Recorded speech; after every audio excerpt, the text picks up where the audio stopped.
Clay, what's going on, brother? Man, beautiful day. Really excited to be here. Thanks for the invite. Really appreciate it, man. I didn't ask you where you're based out of. Yeah, right now I live in Tetonia, Idaho, man. It's a small town just outside of Jackson, Wyoming. We have about a 240 person populace, so small, man. Grew up in a small town outside of Gunnison, Colorado, and we relocated here about 5 years ago. 240 people. That is not a lot. It is not, man. Jackson, Wyoming is kind of the hub. It's a beautiful area. You got Right. Grand Teton National Park and then Yellowstone National Park. Get a lot of tourism. Business is booming out here. So we relocated to the area in 2021. We were in Jackson for 2 years and then bought some property out in Tetonia. And so it's a rural town, man. Small community, beautiful walk of life. I mean, you walk outside, you can't see another house. Beautiful mountainscapes in the background. It's a magical place, man. Well, isn't it like that you have to be like a multimillionaire now to buy anything anywhere near Jackson? Because like all the Silicon You, Valley people were just like, wow, this is pretty. We should live out here.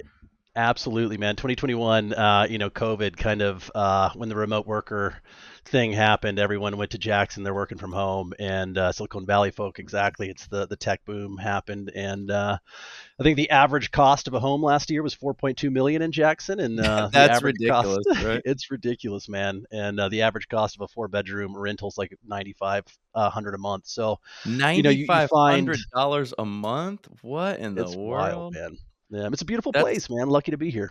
no, I trust me, I get it. It's beautiful, but 10 towns over is also beautiful, and I'm sure the Totally. you can basically get a house for like $600 a month kind of thing. There Uh, is a reason I am in Tetonia, Idaho, and not Jackson, Wyoming. Very cool, man. So tell everybody listening a little bit about yourself, what you've been up to the last handful of years, and we'll kind of get back into the backdrop, but I'll let you tell it. Yeah, man. Really, I've been kind of the corporate grind. Fortune 500 company with Whole Foods Market. I started as a team member almost 13 years ago now. And it was kind of one of those situations. I was looking for another job, looking for some stability. I was going to college full time, and my buddy said, "Hey, you should come check out this company." I said, "A grocery store." Yeah, all right. Ended up getting into it, and 6 months later, had a pretty large promotion. And you fast forward 12 years now. I've been in 7 states with the company. I've been in 8 different stores. I've done several acquisitions and closures, grand openings. I've run teams from anywhere from 330 team members in the building to 72 team members in the building. Small volume, anywhere between 13 million a year to 57 million a year. And so, I found an opportunity to kind of put my to grind and really develop my leadership skills in a company that had some good training. And it's been a really fruitful career, man. My wife and I have been able to settle. We have 2 beautiful kids that we raise here in this small town we were just talking about, and recently started a small business myself. It's called Split Ridge Outfitters. It's going to be an outfitting and guide company here in Jackson, Wyoming, and Teton Valley. And so working full time, doing this entrepreneurial startup, and now I'm a 10 and under head coach for a hockey team here in the Valley, man. So just kind of making some roots for the first time. In those situations, I moved every 10 months. I was moving to a different state. Essentially, I would Mm. do the acquisitions, I do the closures, kind of get these places into a good spot, and then pass it off and go to the next project for the company until my kids got to an age that community meant more than that move. I really enjoy the move. My kids and my wife don't necessarily enjoy moving that much anymore. So we're kind of slowing down a little bit, making some roots, and we found home here in Teton Valley. So, what year was your first year at Whole Foods? Yeah, 2012. Okay, so Whole Foods, bit of a different company at that point in time, right? What was Very the much so. landscape of the company like? I just read that it started in 1980. So, Yeah, yeah. maybe just talk to me about where the company was at that point in time. And it sounds like you just got in like, yeah, I don't know, we'll just try this thing for a little bit, and it really turned into something. Yeah, man. Actually, when I started with Whole Foods, I was in the National Guard, and one of my buddies that I was in the military with actually had a job. He was a butcher in the company, and he said, "Man, the culture's great. It's a really good environment. As long as as long as you step up, you're a good person. You have good integrity, honesty, dedication. There's pretty much a pathway for you." And came Mhm. into it. Back then Whole Foods Market was struggling. It's not a secret that the company had some financial challenges. They used to be the only organic market to shop, and then you had most of the conventional grocers get into that game and kind of Mm. saturate the market. They weren't as unique anymore, and The other thing that Whole Foods Market really struggled with was the capital. They didn't have a ton of capital to expand, and back then every operating area kind of did their own thing. There wasn't a structured band approach from a global format down.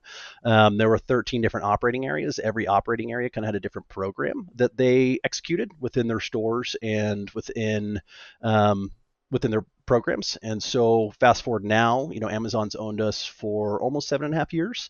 Hmm. It's a lot more structured, a lot more capital being advanced in the company. You've got a lot more technology advancements, AI purchasing systems. It's been a very rapid progress, and it's been very beneficial for the company. Mm. You were talking about those areas, those 13 different areas. What do you mean by hmm that? Yeah, so you would probably refer to them in a regular company as a region, 13 different regions. I We see. call them operational areas, AOs, essentially in the Whole Foods Market lingo.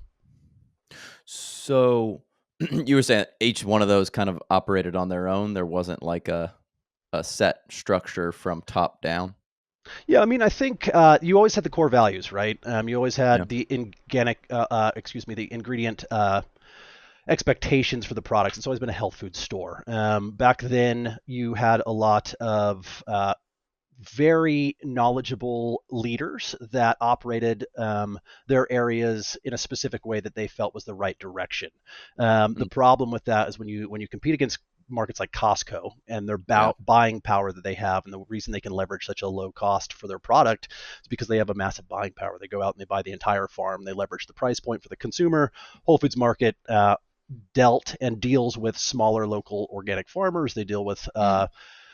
startups. They really support the community, and so when you have that, the costs tend to be a little bit higher, and when you're not leveraging a 500 store wide company buying power, you typically have a higher price point, which really, everyone's heard the term whole paycheck. We've done Yeah. a lot of work removing that in the store. I mean, we're one of the, especially in Jackson, Wyoming, we're one of the lowest cost shopping experiences in the valley. The 365 private label has been really pushed. The quality is fantastic, and the price points come down. We're comparable with most conventional markets at this point, and that's because of Amazon's investments. Mm, interesting.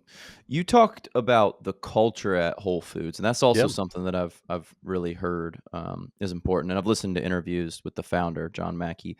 yeah. What do you think that they were able to do to build that culture at the company? Because clearly it lasted for a really long time, and I've heard that from a lot of people that it's a really good organization. Yeah, man, that's a great question. That is one of the reasons that I've stayed with Whole Foods is the culture. It's the team. You have a lot of high performing individuals in these stores, really smart, knowledgeable leaders that have the autonomy to make decisions, to support and build the culture around them as a leader. And it's a team member first approach. I don't call myself a store team leader. I call myself a team member, and I'm cleaning drains. I'm supporting the dishwashers. I'm saying hi to everyone in the building, and that is something that every store team leader in the company does.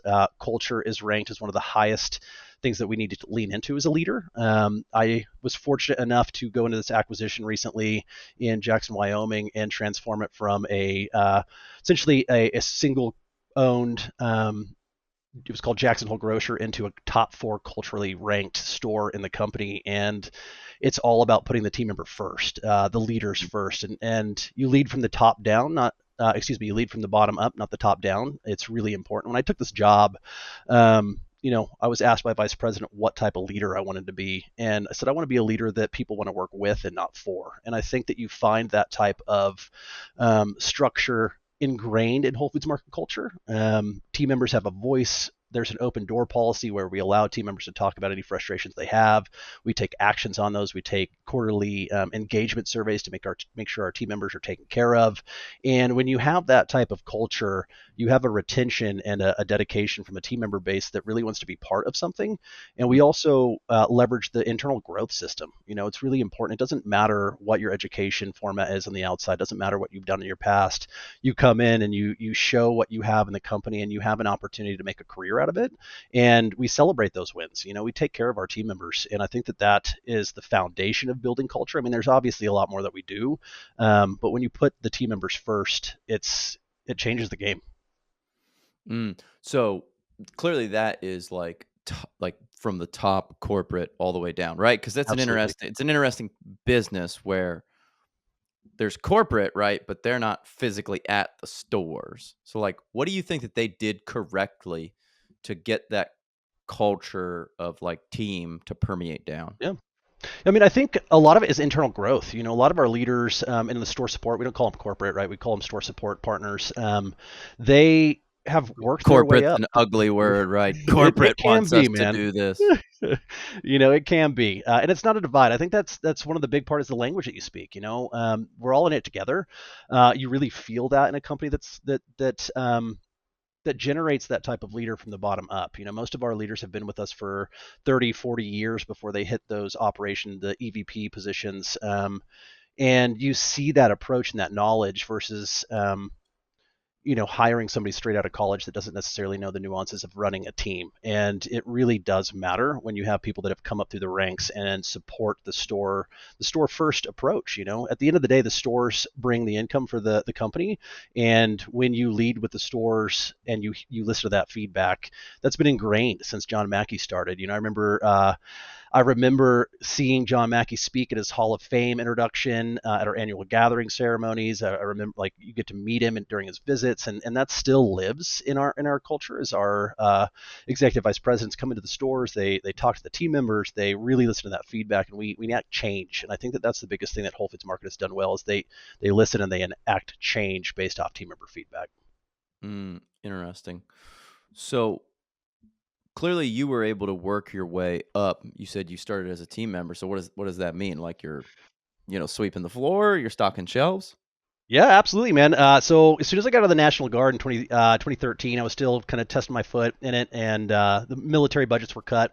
Went to go re-enlist, and essentially there wasn't any type of bonus structure set up back then to make it lucrative enough to stay in. So Mhm. I was going to college, stepped out. My wife and I, she was doing her thing, going to college full time. I was going to college. Was managing a kitchen at Tokyo Joe's in Colorado Springs, working on my business administration degree. And my buddy said, "Hey, man, come check out Whole Foods. Got a part-time job in the deli, essentially sweeping floors and serving food, man." And like 4 months into the company, I had the opportunity to sit down with the store team leader, kind of tell my background, what I was working on. Had an opportunity to interview for a position that was called a shift leader position back then, essentially overseeing nighttime operations in the store. So I went from a part-time team member to overseeing store operations in about 4 months. And Mm. definitely a transition, a wild experience. I'd never worked in a grocery store before in my life. Yep. And when you talk about, I would have been 23 at the time. So I was a young Mm. kid coming up, immediately supporting 100 people in a building. It was definitely the steepest learning curve I've had to combat to date. That's a heck of a promotion, right? I'm sure that he saw, hey, this young man's smart, he's competent, he's confident, like he's capable. He's probably like overqualified to like work in the deli, right? But that's a big promotion to go to a 100-person team. Like we don't have anybody at our company who manages 100 people. It was a lot. Yeah, man. And to your point, I had an opportunity to sit down. His name was Tony. Was store team there, still remember it. And that's one of the things that I try to guide my leadership with is that conversation really did impact my life. And when you have the ability to impact somebody's life like that, take the chance. Sit down with your peers, with your team members, get to know their story, man. You don't know who's going to be the next great leader in your company. And when you Mhm. have the ability to take 20 minutes and go buy them lunch and sit down and engage in their story and see where they're at, you really learn what that team member is capable of or what that person is capable of. And that experience really did shape my life. So you talk about why Whole Foods Market is successful in the culture because you have leaders that take the time to engage at the level that you're at and find out those stories and push you to be what they see in you. When you have somebody that's 23 years old, part-time team member in the deli, doesn't really necessarily understand what the company is at that point, but has the Mhm. leadership, the integrity, the honesty, the courage to step up and do it, and has the courage to communicate about their failures, the opportunities, the strength that they bring to the table. you know that's where you see people shine. You give them the opportunity, you work with them and support them among their development. And yeah, it was a shocking experience, man. I remember dealing with my first shoplifter. I was like 23. I had a call from the front end and they're like, hey man, this guy's running out of the store with a bunch of product. And back then, it's not as serious as it is now about engagement. And so I remember like shaking, going up to him, be like, hey, like I need to see a receipt. And you just think back of these little experiences. Now I do that all the time without even thinking about it. But I still remember that first interaction, that first phone call. And I'm like this new shift leader watch the entire store at night. And I'm like, oh my gosh, I have to go be the one. There's nobody else going to have this conversation. I have to go do it myself. And Mm-hmm. that's, when you see leaders leaning into discomfort, that's where people grow. I talk to my leaders a lot about that. The areas that you're most uncomfortable with is where you should spend the majority of your time developing. Mm. And you have an area in a company at this point that supports you doing that. Take every advantage that you can to learn before you take that next step by failing, by having those opportunities. Because as long as you're leading with honesty, you're not doing anything unethical, immoral, or illegal. Like, I'm going to support you and get you through that experience. Those experiences shape who you're going to be in the future. Mm. Well, you said something really interesting that the leaders need to take the time to go sit down with their people and talk to them and get to know them and become acclimated. And what I see and hear from people is, I'm just so busy. Like, I'm trying to lead, I'm trying to do these other 4 or 5 job responsibilities that people just don't like slow down and do that. And maybe it's actually like an internal thing, like you don't really want to do that, that you kind of project out, dude, I'm just so busy. But that's what I see from a lot of leaders is they're just like, I don't have time to sit down with Clay and spend a half an hour with him talking about his family. But how would you like counsel someone to like get over that Yeah. mentality? I mean, I think it's a conscious decision. As the leader, you are expected to be there for your team. Period. There isn't in my mind there isn't the other direction. Like, you're the leader, you're the person in charge of the store. You're there to guide your team and you're there to be there. The more time you put in up front, the more you're going to get back from your team members in the rear. And what I tell people, especially my assistant store team leaders that come into the building, is the first 3 months of your experience in a new building is what your team member is going to remember you for the rest of your time at that building. If you show up, you put the work in, you put the effort in, you're talking to your team members, you're engaging and building those relationships within the first 3 months, that is going to be what they view you as for the first 2 years until that team member base rotates. It's really important to put in the time and the work. And I mean, I think as especially a salary based leader, make the time, man. That's where you find the rock stars. 4.5 years ago, when we did this acquisition, it was a huge change. It was, I remember bringing 13 leaders out from around the country that of other stores that I'd operated in. None of them made it past 10 months due to the housing costs, due to the that time frame in Jackson. They call it the housing crisis. There just wasn't a place to live. Mm, And so we really had to find a way to get a culture built in the store that made the local community want to be a part of it. And we mm, did. And you do that by that engagement. And so I feel like, to your question, it's not necessarily finding or how do you get that time. It's by making yourself create the time. I make sure that I'm on my conference calls in the car I ride on the way home and back. I drive an hour and 15 minutes each way. mm, I get a lot of work done that way. And so when I'm on the store, I make 2 or 3 hours in the morning. Every morning I do a 2 or 3 hour store walk. I talk to every single team member. I have translation services for my primarily Spanish speaking. I have a lot of J1 team members that come from Eastern Europe, with different languages and dialects. So you get really good at using these tools that I don't have time all day to do these conversations, but 2 or 3 hours in the morning sets the foundation of connection for the rest of the day. It's mm. super important. It sounds to me like what you're sort of saying is like prioritization, right? Like, Absolutely. this is like my buddy. He'll be like, dude, I just don't understand it. Like, Dave, he just never texts us anymore. It's like, I just can't understand it. I'm like, dude, it's just priorities. Like, Priority. like Dave has time. Like, it's not that Dave doesn't have time. It's just, no, he just doesn't prioritize our relationship. He doesn't prioritize, responding in the group chat. Like, Dave's on his phone. Trust me. Yeah. And it sounds to me like you're just saying like this is more important than the other things that I have to do for the first 1 to 2 hours a day. 100%, man. Team members come first. You're the people working with you side by side come first. At the end of the day, I'm expected to step up. I'm expected to do the work. I'll get it done. I'll find the time.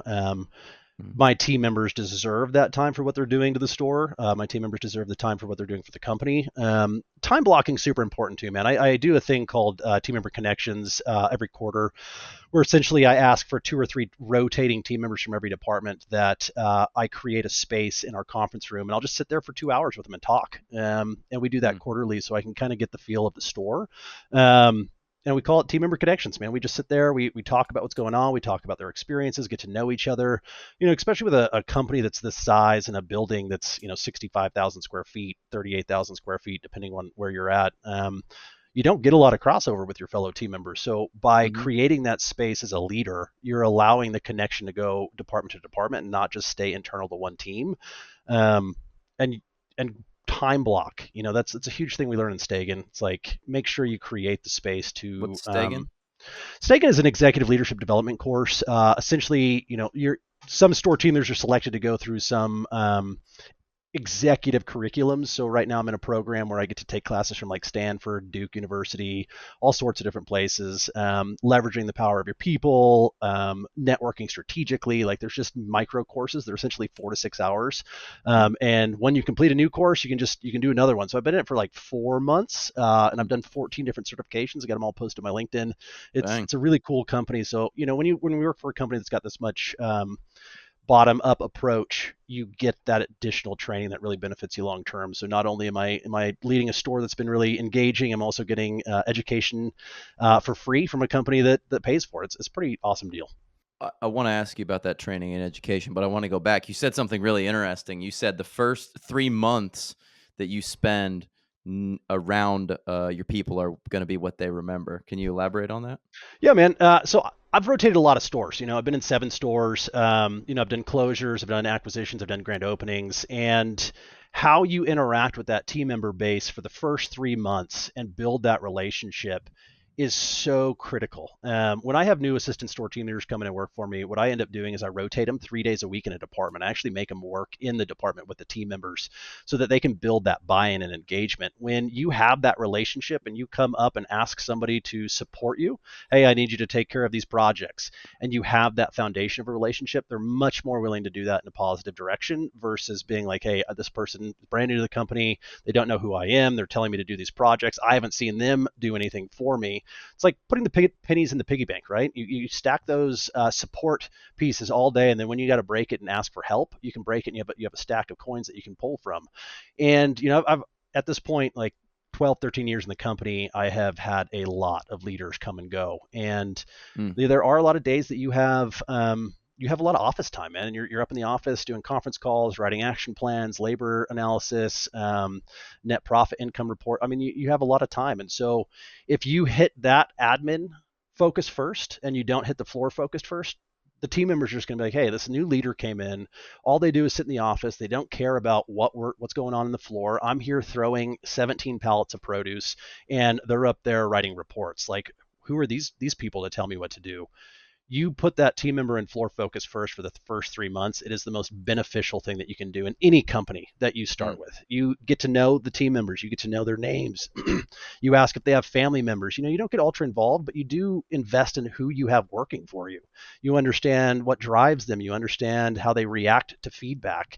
You can leverage that for your entire career, no matter where you go after that. And it's a skill set. Not everyone's very good at just talking, building those relationships Mm. with 300. I mean, my store in Omaha had 330 people. It was huge. Jeez. You walk around and, part-time team members come and go. You got to get to know everybody. But when your team members see you walking into the dishwasher and helping that dishwasher stack dishes and wipe things down, and you're talking and engaging with them, that goes so much farther than coming through and saying, hey, why aren't these dishes done? You build that buy-in. Team members talk in a facility, that story is going to get out wall to wall, and you're doing it from a place of connection. You're not doing it from a place of like follow my direction. It's so important. You talk about culture. That's what Whole Foods is built off of, man. That's one of the I found. I'm so fortunate to have fallen into a company at the age that I was to have been developed with this culture first approach, because you get better results on the back end.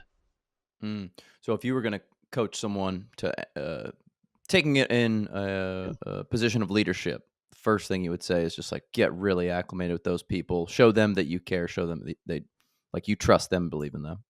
100%, man, and especially in a facility where you're with those people all the time. In a building that's my size, of 171 team members now, mostly full time. It's a big building.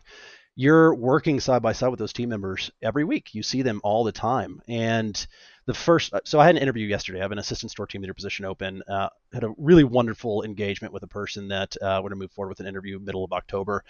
And what I told her was my expectation when you come into the building is that you work in the departments and you build that relationship before you come up to the office. Like, I want you to understand what those team members have to go through when you make a decision. So I want you to learn produce purchasing and the prepared foods purchasing.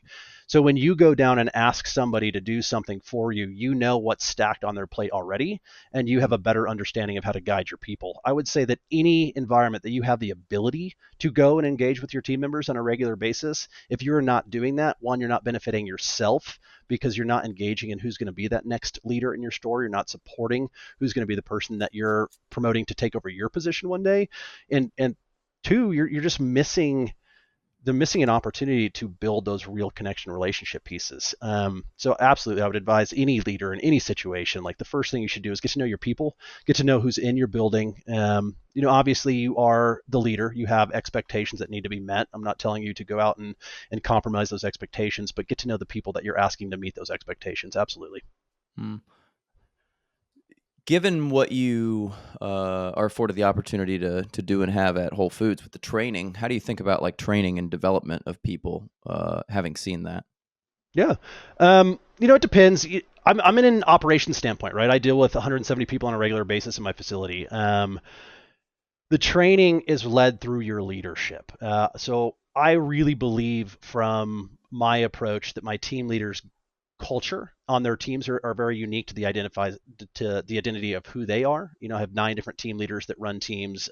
For instance, like, my grocery team has 32 team members on it. That team leader has a large team, big print in the store. We have opportunities for internal development and growth for those team members to take advantage of, but the training is the most important thing for your team member base. For one, if they're going to stay with Whole Foods Market, the more work you put in to those team members right away, and you make sure that opportunity that Whole Foods presents and that the programs that it presents are relevant and they're aware of it, Mm. they're much more likely to take advantage of it. They're much more likely to take and put in the work to get those programs.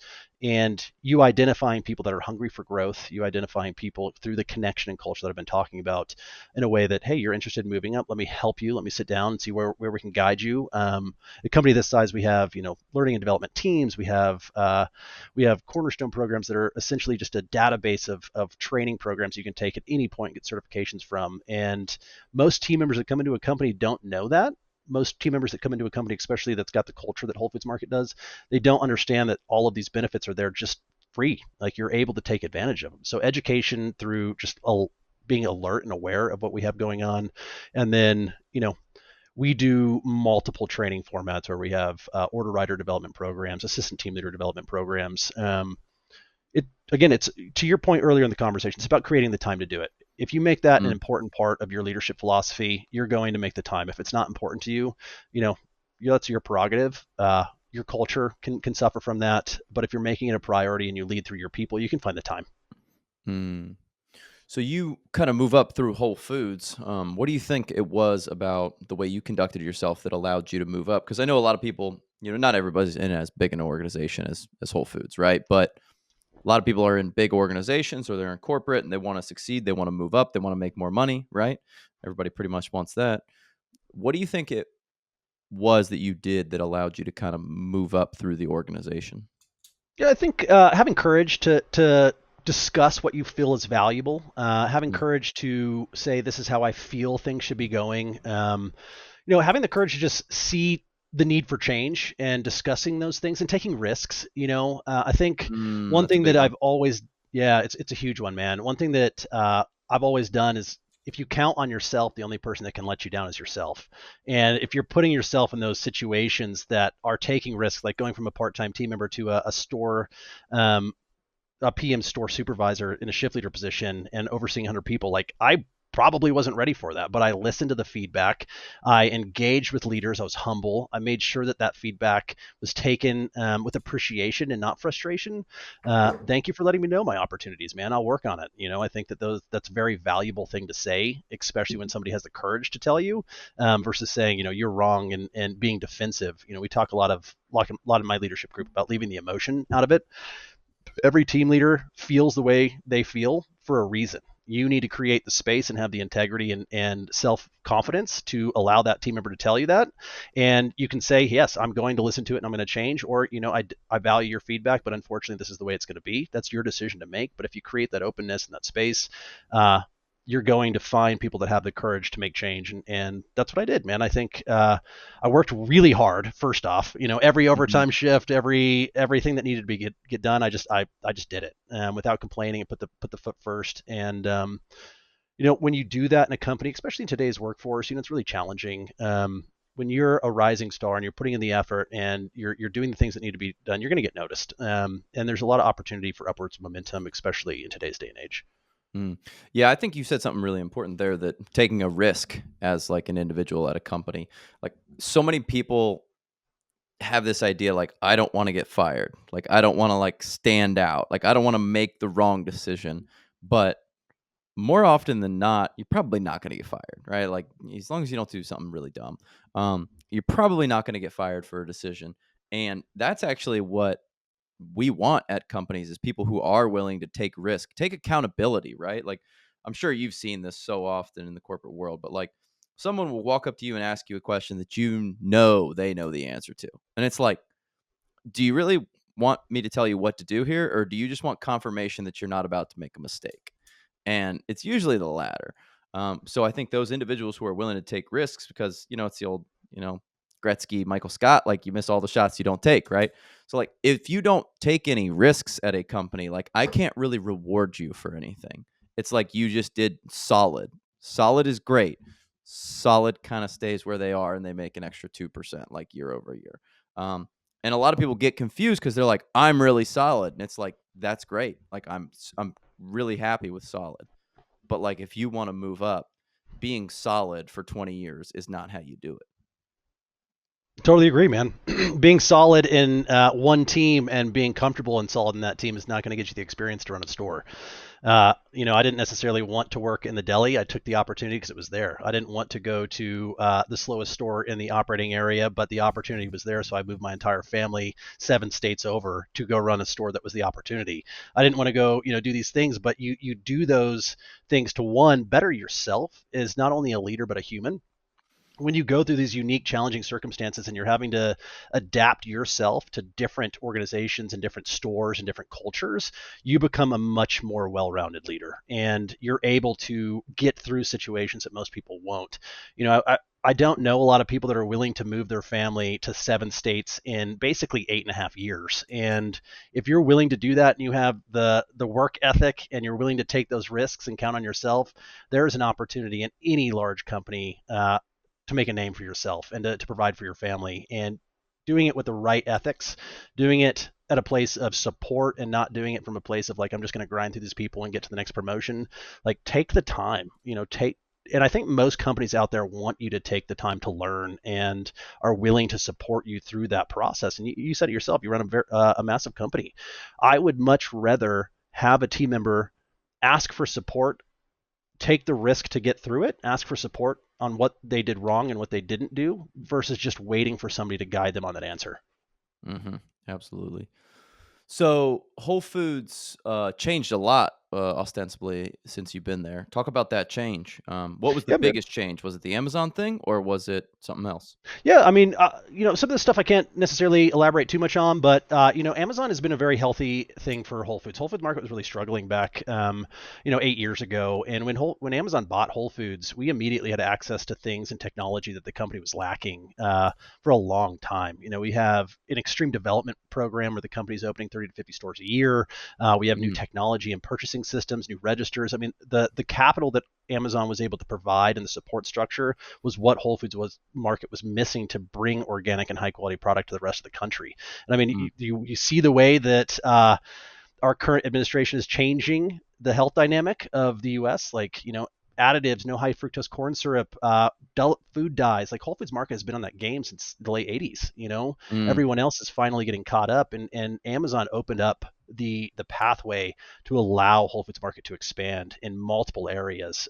It's a really good thing for the country. It's a really good thing for the company. More than anything, they added structure in a company that was pretty loose back then, and it's been a really positive thing overall. Were you nervous when it happened? Were you like, "Oh man, what's going to happen here?" This, corporate megalith that a lot of people, they talk a lot of crap about Amazon. Let's just be honest, right? They just say, "Oh, they treat their workers bad. People have to pee in bottles while they're driving their trucks." Like, look, and we work with Amazon, so like, I'm intimately aware of some of the external stuff, not the internal stuff. But was it a concern when it first happened? I mean, yes and no. For me, it wasn't a concern. I mean, I think the biggest thing for me is it opened up an opportunity to climb even more. Right. When you lean into change, the only thing consistent is change. And, you're never going to have something that lasts forever in any industry, in any market, um, in anything really. The only thing consistent, we talk about this a lot, the only thing consistent is change. And you need to Mm. be adaptable and be willing to change with that. And I think anyone that jumped on board and got ready for it had their entire lives affected in a positive. Anytime you're resistant to the change, it can be abrasive, it can be difficult to get through and navigate. It's been a really healthy thing for the company. It's been great to see the labor and initiative focuses that things, such as like even digital shelf tags. I can't tell you how many times I spend 30 hours a week just hanging tags. The amount of capital that Amazon brought to take that labor initiative away and give back our leaders time to actually focus on running the business and take care of our customers. Every company that's a large company makes decisions that they have to live with. And it's, not every decision is a great decision, but if you continue the path forward and I mean, Amazon has changed a lot of the world. It's changed logistically, it's changed product management. I mean, what it's done has been an amazing thing for most consumers. And what it's going to continue to do is set the pace for others to follow. Yeah. It's funny you say that the only constant is change. We had an Ohio celebrity come in and speak to our business. His name's Jim Tressel. He won the national championship with the Ohio State football team. And when you do that, you're like immortalized. You get a statue. Um, but he said every single season during the off season, his coaching staff would read a book called "If It Ain't Broke, Break It," which was essentially about all these businesses that they were like on top of the world. The famous one is Kodak. I haven't Yep. started it yet, so I don't know all the other stories, but they just thought like we're always going to just keep on dominating. Like everybody is just going to want Polaroids and mechanically operated film, and that wasn't necessarily the case. So he said, like every season, even if we're great, like even if we made it to the national championship game, he's like, we need to continue to reinvent. And that's tough. I mean, you're talking about moving an organization. I don't know how many, well, prior to the Amazon thing, Amazon's like 1 million plus people, right? But prior to that, I'm sure Whole Foods was a big org. Like, how do you get everyone excited for change? Because people I have found get very nervous about change. It's a very human 100%. thing to be cautious and hesitant about change. Yeah, I mean, I can speak about that experience in this acquisition I just did. We came in as a company. I got a call from my executive leader I'd worked for 10 years. Came into a company. Hey, we're doing acquisition in Jackson, Wyoming. Would you be interested in doing it? Went and interviewed for the position, and that was when I told my vice president I want to be a person that team members want to work with and not for, and that got me the job. I came out Mm, here, and one, you have to, right, all the stores, the things you just talked about, the Amazon, the Whole Foods, we came in and acquired a local mountain grocery store. mm, um, you have to do that by the cultural pieces we discussed earlier in this conversation, getting the buy-in from the people that you're there to take care of them. You're not there to make sure that they're out on their feet or take their jobs away from them. You're there to help inspire change. And at the end of the day, it has to change. I think if you're very clear with the expectation is like, this is where the goal is, we have to work towards accomplishing that goal. I'm open to how we get there, but at the end of the day, if you're willing to put in the effort, you this is where we have to go. And if you're not willing to put in the effort, I'm here to support you on making the change that you need to be to be successful. Like, I think a lot of leaders get scared when people come up and say, "Hey, man, I'm not happy here. I'm putting in my 2-week notice," or get frustrated. If you change that into thank you for being honest with me and creating the space. If you're not happy here, let me help you find something that you'll be happy with. One, it's going to create that opportunity for somebody that does want to engage in your store to take that promotion or that movement. And then two, you're still supporting somebody on their way out and you're not counting them out. And I think a lot of leaders don't do that. I think, hey, you put in your 2 week notice. Why don't you just leave? Like you're not worthy to put the time in. I don't think that's the right approach, man. I think not everyone's cut for retail. If retail was easy, everyone would do it, and it's not. And you have to be willing to meet people there. And you take that approach in an acquisition like this. You're there engaging, like I said, for the first 3 months, just on the floor, helping with the resets, helping with the product changeover, helping just the basic, format of team member experience. They see you there as a support structure. They don't see you there as this person trying to take their job away from them. And by creating that space where team members could talk to me through it, I took this acquisition from probably one of the worst scores in culture to a top 4 store in culture. Like we just hit fourth. And we just did I had 141 team members take an anonymous survey. We had the 4th healthiest culture in the company. Like it's a really great accomplishment. To see, and that's something I'm most proud of for sure. That's amazing. So it sounds like you're living a busy life. You're traveling all over the country. You're moving up the ranks at Whole Foods. You're coaching hockey. Like, kind of sounds like you could just keep on doing this, but you just some reason got excited about the entrepreneurial side of the world. Maybe talk to me about that. Yeah, man. I talked to you about where I grew up in life. I grew up outside of Gunnison, Colorado, in this little town. Again, a tiny town called Ohio City, 78 people, small town, 9,000 feet in altitude. All the sports, all 4 seasons. I spent time in Nebraska, in Kansas, Missouri, Colorado, kind of all over the country with this amazing company I worked for. And the one thing I always did on my weekends and my time off was I went to go out and enjoy the outdoors, man. Hmm. That's where the freedom is. We all work these 9 to 5s and these Monday through Friday jobs. Mine's opens, mids, closes, weekends. I have a 2 p.m. to 4 a.m. shift coming up on Monday. Like, it's all over the place. Jeez.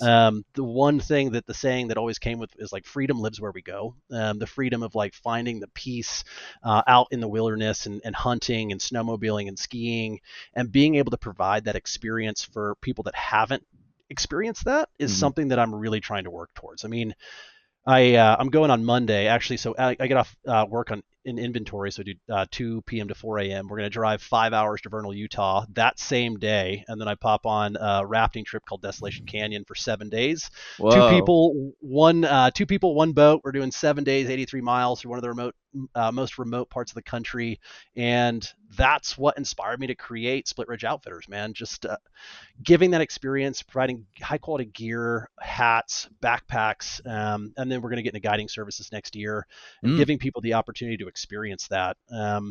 That's what I live for, and that's where I've found my passion. Obviously, Whole Foods Market is still my primary job, primary employer. I love what I do there. The company has been so good to me and my family and the people around us. I see myself with Whole Foods for the rest of my life. But to your point about creating time, like my time is I like being engaged. I like being stimulated.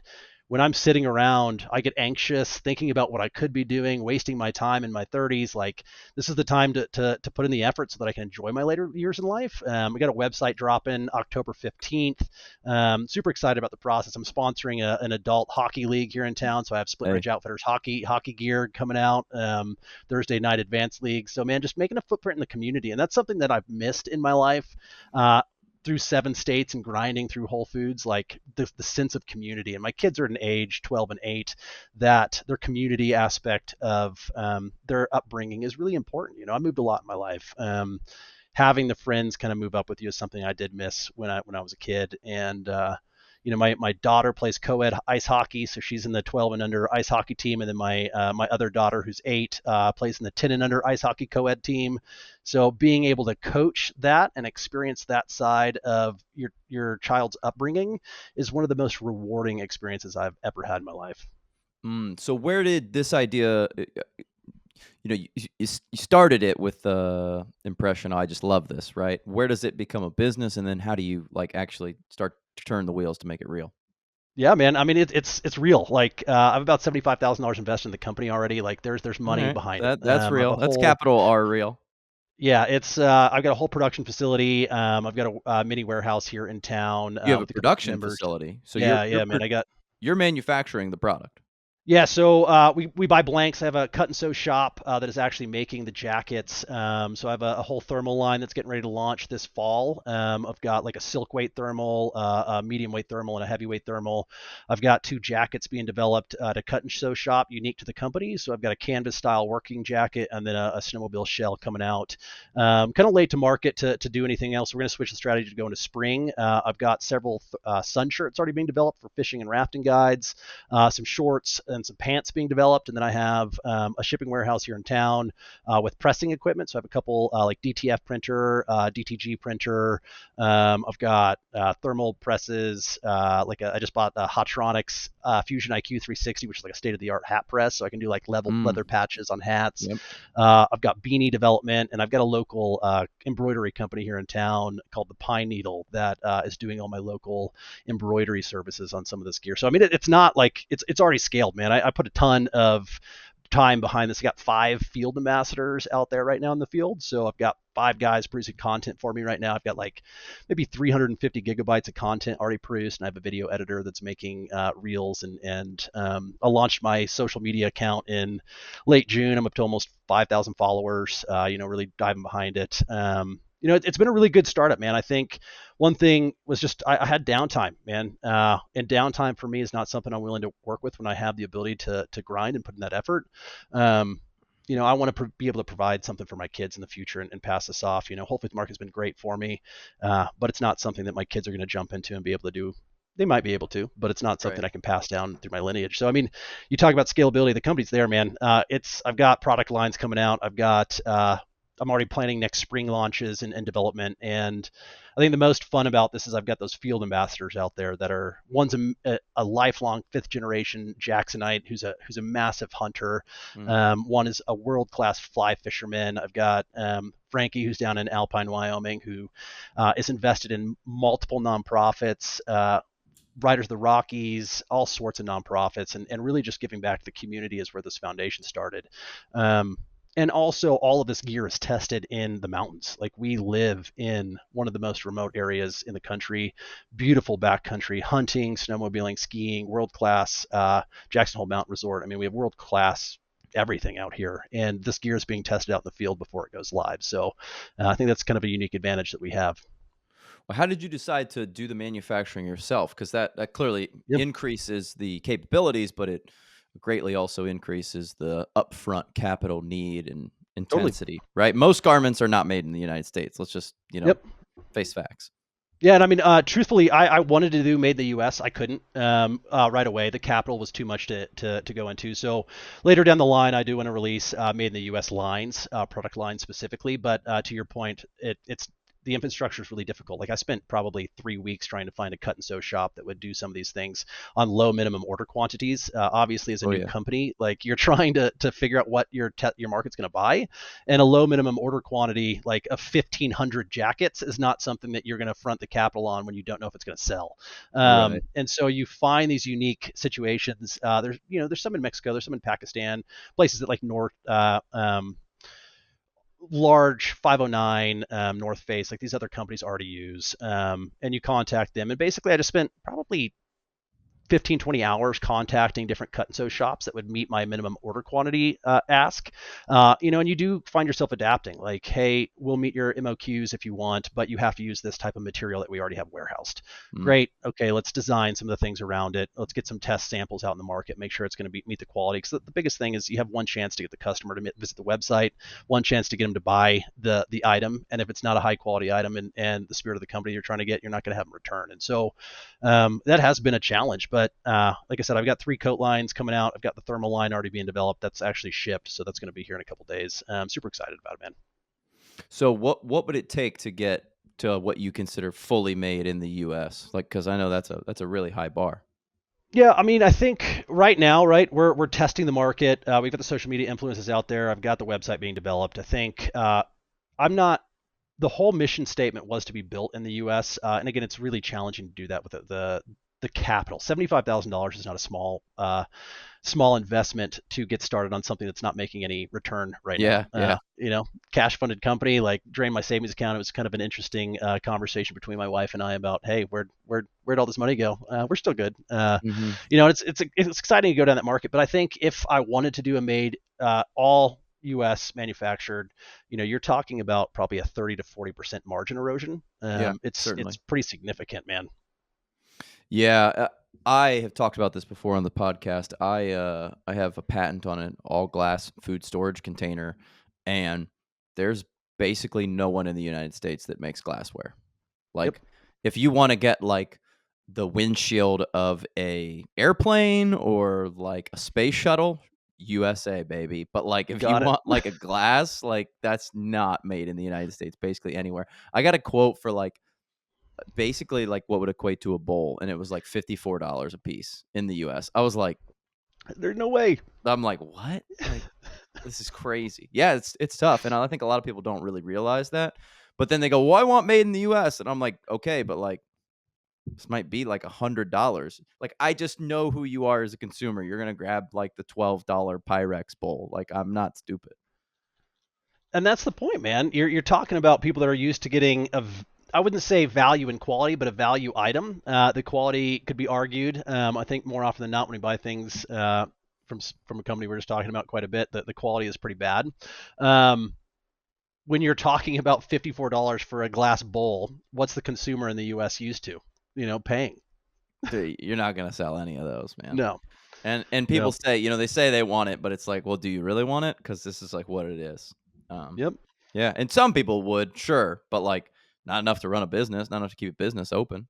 Totally. Or let alone startup, entrepreneurial startup business. Like none of this is return right now. So you're taking a huge initiative in risk. We talked about risk earlier in the call. Risk is one of the things. I'm taking a risk in starting this company, but I know the value and the experiences that you can draw on. My experience has been in the woods since I was a kid. My experience has been snowmobiling and hiking and hunting since I was a child. And the people that are representing this company the same way, if they're signing off on the product and they're signing off on the quality, that is going to be scalable. If they're not, and you're overpriced, you're over leveraged. It's a pretty scary place to be. So you talked about manufacturing in house. A lot of the stuff we're doing in house is manufacturing test products, and so we buy these blanks. We do the DTG, DTF printing, the vinyl, the embroidery. We do all sorts of stuff. You find what's going to sell before you leverage a large increase in that inventory management, and then you ship it to a third party fulfillment center. I think people take a risk and they go print on demand, they go fulfillment center right away, and they have all this capital that just sits there. Right now we're putting the work before the capital. Like, yeah, we have a lot of money invested, where we've got probably 30 to 40 items of multiple blanks that we paid for a higher cost to get those in at a lower MOQ.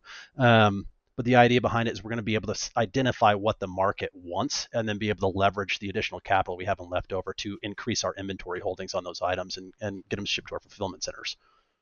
So you were previously managing 300 people. Now it's pretty much just you, right? Like, what are the things that you had to like learn while going through this process that maybe Whole Foods did not prepare you for?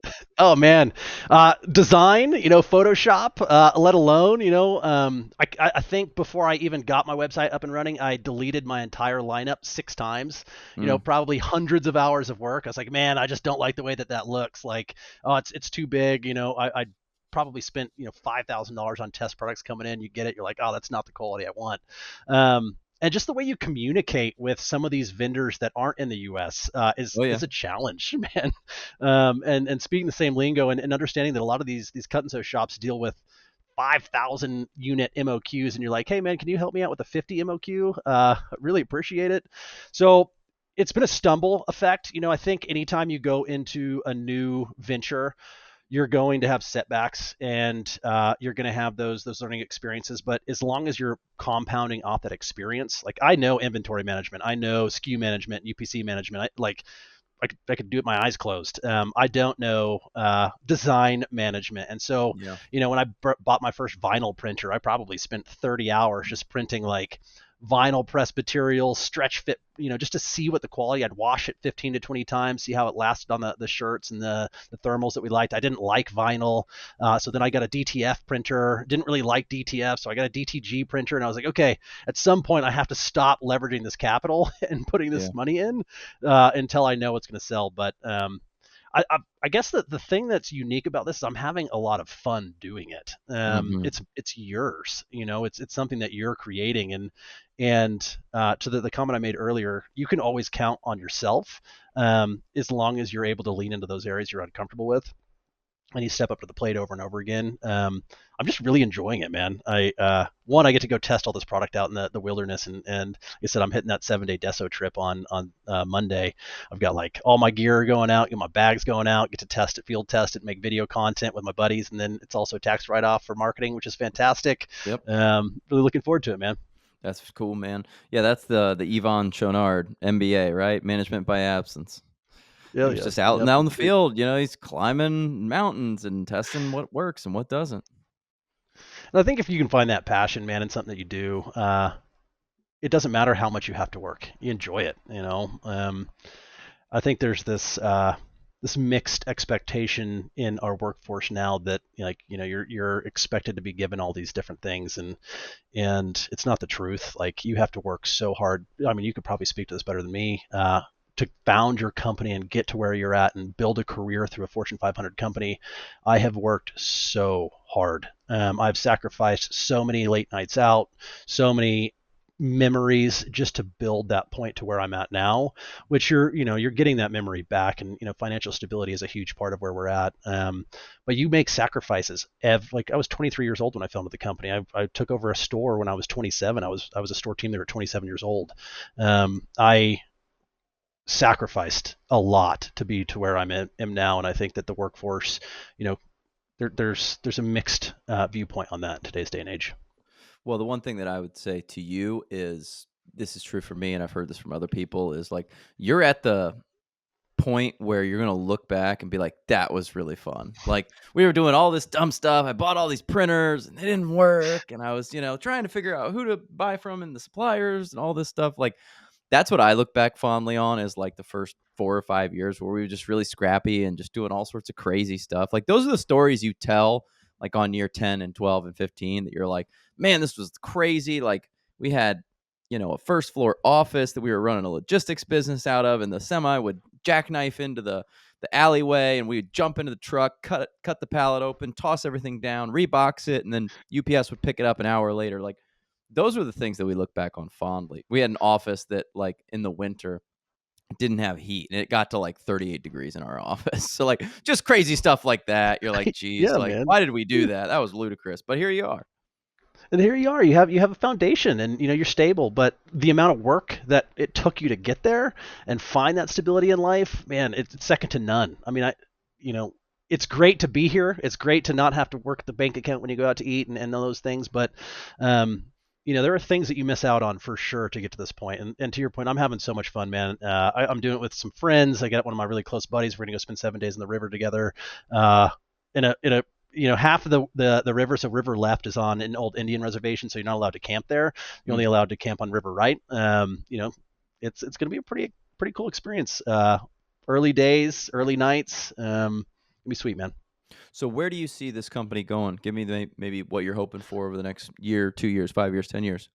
Yeah, man. I mean, this is a long-term plan. I've got a really solid career. I think the if I look back in a year from now and I look back to what we're doing now, I think having our consumer base say that the product is quality, the product is worth it. And in a year to 2 years, like, I want to be in the guiding services. I've got lots of buddies out here that do avalanche awareness courses, snowmobiling courses, world-class fly fishing, obviously in the area.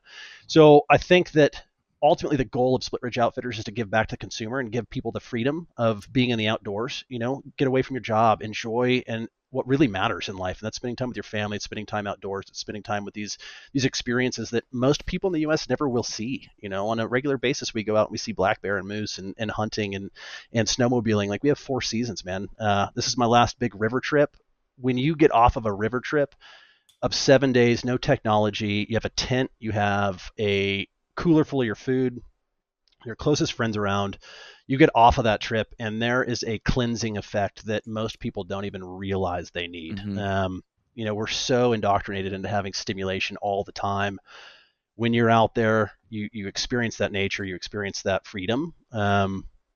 It's something that just grounds you back to being able to get through the next year or two. And I think that Split Ridge Outfitters is there to provide that experience to the consumer. I'm along for the ride, man. I'm super stable in life.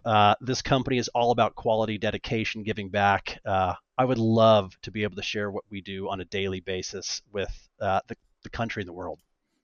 How would you coach somebody who's trying to do what you're doing, right? Because you got a good career, good job. Ostensibly, you don't want to leave that anytime soon, maybe never. I know a lot of people out there, they're kind of trying to do what you're doing, which is I have a job. I don't want to quit. I'm not ready to quit. My bank account's not ready for me to quit, but I would love to start something on the side. Yeah, I think it goes back to culture and building the connections with people around you. If I didn't have the people around me supporting this company that Mm, I do, it would be a different experience. But through the relationships that I've built over 13 years of leadership, I have some really high quality people just supporting the company with their logistics information, with the knowledge that they have. Free of charge based off relationships. And I think that there is always going to be something you're going to stumble through, especially when you start up like this. I work 50 hours a week and I drive an hour and a half each way to work. So 2.5 mm, hours of driving plus a 10-hour day, plus coaching, plus starting a company.